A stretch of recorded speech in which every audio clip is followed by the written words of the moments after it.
Sports Desk.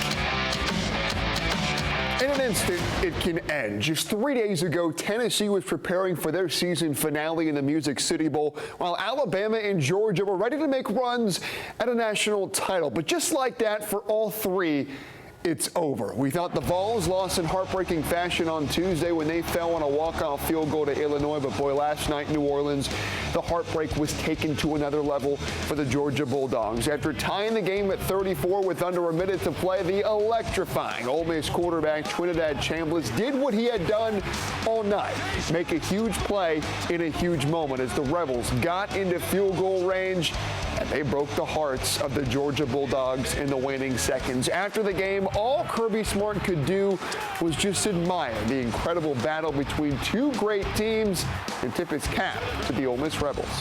It's an incredible college football game. It's what the CFP was built for, to have battles like that, and that was basically every conference game we had this year. A lot of credit goes to Ole Miss. They made more plays than we did, and I got to be honest, that's part of football. They made more and out-executed us, out-coached us, outplayed us.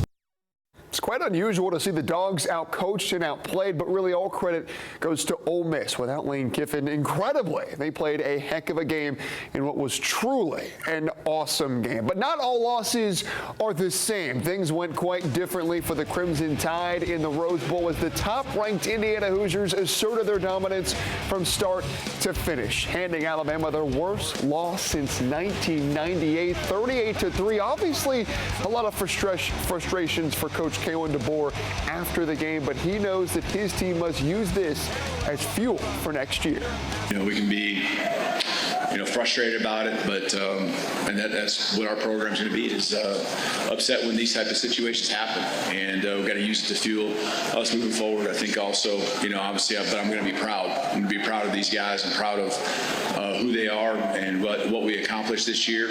We came up short of our goal, and frustrated, upset doesn't sit well with us. But after today, all we can do is move on. And they will have to move on quickly. The transfer portal window has officially opened today. Thousands of players from all over the country have entered their name into the portal, as essentially college football free agency will be going on in the next 2 weeks. But now we can turn our full attention to basketball, and boy, what a great time for it. The annual Best of Preps tournament put on by the Chattanooga Times Free Press. Great crowd on hand at Chat State as the Signal Mountain Eagles take on the Bucks of Boyd Buchanan. Boyd has won 9 of their last 11. They haven't lost in regulation in a month. Asia Fortune drills the triple as Signal Mountain's J.B. Zimmerman has the response. But this game was all about Boyd Buchanan. They were cooking from beyond the arc. Hudson Jones was leading the charge. He was feeling it. Back-to-back trays for Uno Dos. His Fortune was unstoppable throughout the first. But when Boyd wasn't draining triples, they were attacking the rack. Caleb Hardaway with authority, but Hardaway wasn't done throwing it down, taking liftoff, and Fortune, he's got the hops too. He was fun to watch. All the Bucks were fun to watch. Smooth sailing all night for the Boyd Buchanan Buccaneers. They cruise past Signal Mountain 72-39. And just after Boyd went to work, the Tyner Rams followed suit. Tyner all over CCS. They win the nightcapper big, 70-36. Boy, plenty of great local hoops action going on all weekend long at Chat State at the Best of Preps tournament. Stay right there. We will be right back.